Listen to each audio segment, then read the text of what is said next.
All right, we are here at 2Tech Suspension to pick up my 21 KX450. Rick's a really cool guy. He also did not only just my suspension, but he also did my ECU tuning. That's another service he provides.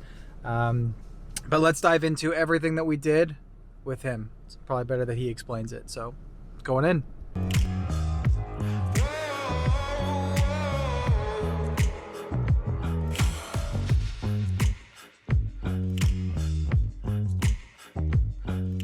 All right, everyone, so I'm here, 2Tech, picking up my brand new bike that I crashed. One of the reasons why I so quickly decided to get the suspension done was not only because a good friend referred me, but also I noticed I would put, most of the blame is on me for why I crashed, but I also feel like the suspension in the front was not properly done for my weight, which led to how I high-sided. So I brought it over here to 2Tech. I'm going to introduce you guys to Rick. He's going to dive into what we changed on the bike and why, and also the other services that he provides. Like we did some ECU tuning on the Kawi. So let's dive into it.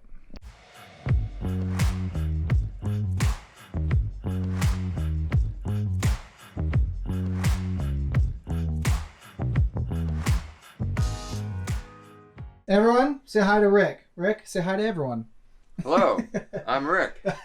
I've been running 2Tech for longer than I care to talk about, but basically since the early 80s. Since the early 80s. So the primary thing you do here is suspension revalving for people that just need to get it more adapted to their weight, correct? To their weight, to the type of riding they do, and to their style. And on top of that, it's the age. The younger the customers are, the harder they charge. And as they get older, they want more cush and they don't want to feel every bump. Got it. So basically, I tune for the individual. Got it. Which is key because everyone is different in their riding style, what their weight are, and what their preferences are. Expectations are huge. Got it. So I've got a 2021 KX450. My buddy Cam sent me over here. He has his suspension on actually my old bike. So what exactly did we change for this bike to better suit my riding style and my needs? Well, in your case, you're middle-aged, certainly not old and no longer 17. So we set you up for that. We wanted the spring rates to be higher in the front so that the bike wouldn't feel like it dove too much. And we actually wanted the rear to be more compliant and suck up the bumps better and not transfer the weight to the front as violently as they do stock. Got it. So specifically, what did we change in the front forks, and then how did we change the rear for those who are interested in our, my novice style riding and weight? What did you decide to change it to? Well, we went slightly stiffer on the fork springs, and we went slightly softer on the initial compression damping. We're trying to give you a nice feel in the turns and in the chatter. Got it, because that was one of the downsides of this bike, was that there did seem to be a lot of chatter in the high-speed bumps going into turns. And I actually didn't even notice that at LACR because they don't have it that bad, but when I was at Paris, I noticed it quite a bit towards the front of the track, that the high-speed chop really was pretty significant. It honestly reminded me of my air fork on my 350. That's what it felt like, pretty much.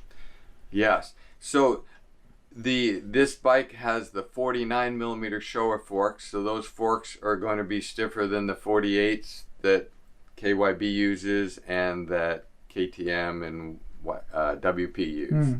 So we have to do everything we can to allow the forks to move initially when we first contact those sharp edges. One of the tricks is the inner chamber springs. Kawasaki uses inner chamber springs that are stiffer than Honda and Actually, I believe they're the stiffest that anyone's using. So we changed those to a slightly. Inside the valving, you've got the mid-speed valving and you've got the lower speed valving on the top. Both of those were tuned specifically for the Glen Helen and the Parises that have all that high frequency chop. Got it. So for those that also want to maybe do some slight tuning, that's obviously something that you can possibly do as well, depending on the bike, or can you do most bikes out there? Tuning to suspension? ECU. Oh, ECU, I can do the Kawasaki's and the Hondas, and I can help people with their Yamaha tool. Got it. So, and what's the primary things that people say if they own a Kawasaki? What are the things that they are most likely going to ask to change with the ECU that you've experienced? Most folks recognize that the first little bit, 16th, 8th of a turn, is a little sharp. It's a little overly responsive, so it makes it hard to ride smoothly in a rut. Got it. So ECU wise, I will detune the very, very beginning of the throttle opening. The other thing they complain about is they're not as fast as Hondas and many of the other bikes, and that's represented well if you look at the horsepower figures. That's where I come into play with advancing the timing, leaning the mixture as you open the throttle farther and farther. So what that ends up doing is you don't need to be changing the plugs all the time. In one map on one plug, I start you out a little easier, but once you get farther into the throttle, I start giving you more horsepower.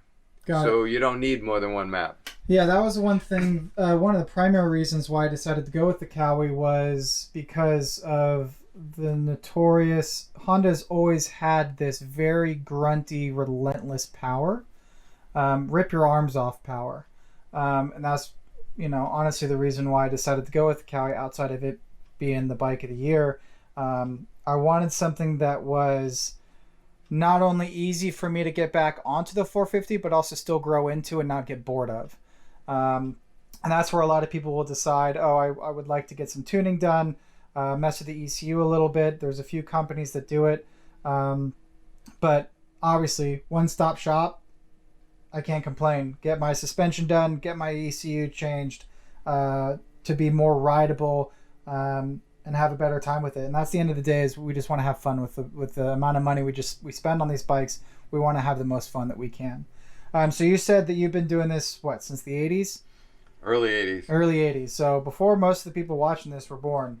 That's a long track record. So for people who are interested in getting this done to their bike, what's the best means that they can reach you or find out how to get their bike to you?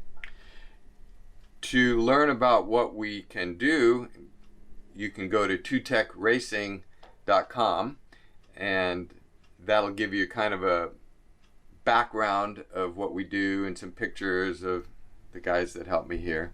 Awesome. I also have I wrote a kind of a resume of what I've done for the last years in this sport.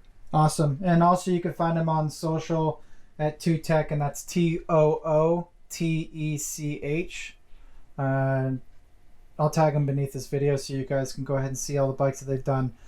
And I really appreciate it. I can't wait to get back out and give this a whirl. People are going to be asking why I'm going out this weekend, but I'm going to. Yeah. I really can't wait to get back on this bike. And actually, one last thing. What we changed, what did we add up here on the front forks? Because one of the things that gets pretty annoying is the factory. There is going to be a flathead screw in here. I wouldn't know if I would call it a screw. But anyways, yeah, these right here.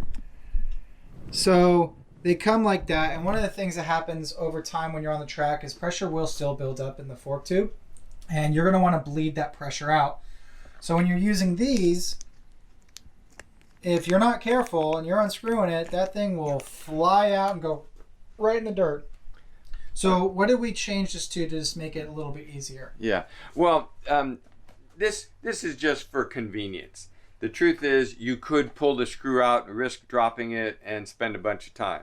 Or you can just push the button for about 2 seconds and you're done. The other beauty of it is that sometimes on the way down to the starting line, I wonder, oh God, did I let the air out of my forks? Well, you can actually get under at the starting line. You can kind of lift it up and reach your thumb in there and let the air out just to be sure. Mm-hmm. You always want the front tire in the air before you let the air out of your forks. And you don't care how much air is in your forks when you're done riding. You only worry about it right before you hit the track. Got it. Now, why, for those that are probably going to ask, why do you want the front tire up in the air when you're bleeding that pressure? Because that is a consistent way to set a baseline air pressure inside the forks. That way we take the pressure out here, the ambient pressure, and we make sure the ambient pressure is what's inside the fork. If we compress the fork and let the air out, then when the fork expands, you'll actually have relatively negative pressure in the forks, and it will be inconsistent. Our whole object is to make the fork as consistent as possible. I didn't even know that. So, see? That's why you go to the professionals. I got to stop doing stuff myself because I keep messing it up. We're going to dive into the importance of getting the shock properly valved and tuned. So, in your experience and all the experience that you have, why is it so important to put a lot of focus on how your rear shock operates? I think I would say it this way, is the shock can be tuned to near perfection, whereas the forks will always suffer because of their stiction. It's inherent in the way a fork telescopes.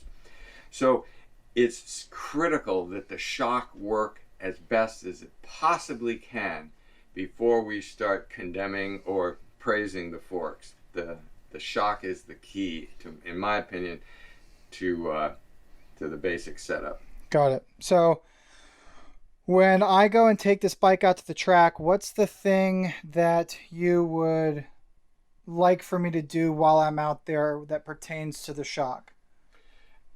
The most important thing to do when you get your bike back from somebody that's just worked on it and tuned it is to get the chassis set for you. As you raise and lower the rear sag, you determine how much load is going to go into the forks, which will either help them steer sharper, or if you go the other way and lower the rear of the bike, it'll make the bike go straighter. So it's really a steering and stability adjustment that is primarily comes out of the shock height and compression damping. Got it. Awesome.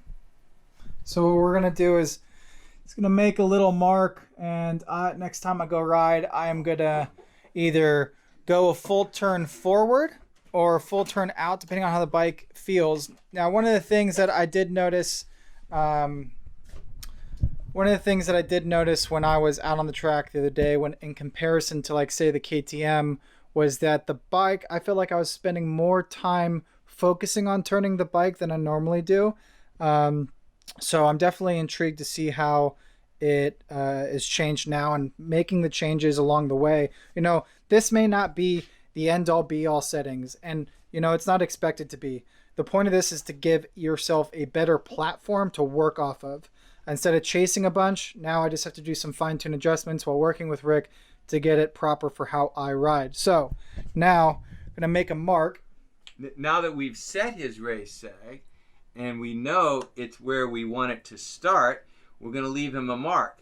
That way he can make his spring preload adjustments in one turn increments, and he doesn't have to focus on measuring his sag every time he makes a change. All he needs to focus is turn it one turn, go see if you like it better or not. And obviously if we want it to turn better, we're going to raise the rear end, and if we want it to be more smooth and less head shake, we would drop the rear end. But we do it one turn at a time. Makes it easy. Sounds good. All right, so before we go, one thing we got to do is set the sag on the bike. So the camera backed out over there. What's the purpose for those that are new to this space or maybe getting into the motocross space? What's the purpose of setting the sag? When we set the race sag, it sets the chassis. basically the first thing you want to do before you ride a new bike or a serviced bike is you want to check the chassis. You want the chassis to be level. So to do that, we set the Race Sag, which determines how far down the bike is going to go when the rider sits or stands on it. Awesome. So I'm going to show you guys this cool little stand that he has in just a few moments. It's really trick. But let's go ahead and set the sag on this bike. Okay, well first we've got to figure out what it is with nobody on it. So we make sure that the bike is in the air, the rear wheel is in the air, as you can see. So we set it, we check it, and this particular bike I've already made a mark. It's exactly 600 millimeters.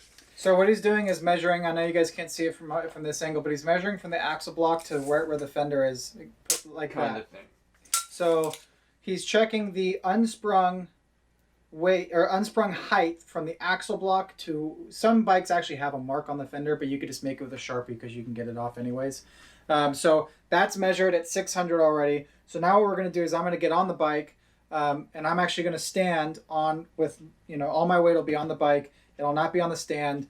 And then we're going to see what the sag is set. And most people run 105. 105 is a really good place to start if you don't have any other numbers. Yeah. Awesome. Really good. All right, so we'll get So on. I'm going to start by using this power lift that Rob Healy has manufactured. And we're going to put the bike down and get it out of the way. This thing's awesome. I'll show you guys it once we finish this up. I'm going to have to pick one up for myself. So then what I'm going to do is I'm going to go up here. I'm standing. And the reason I want him to stand is because he can stand in the same place every time. I don't need to worry about where he's sitting.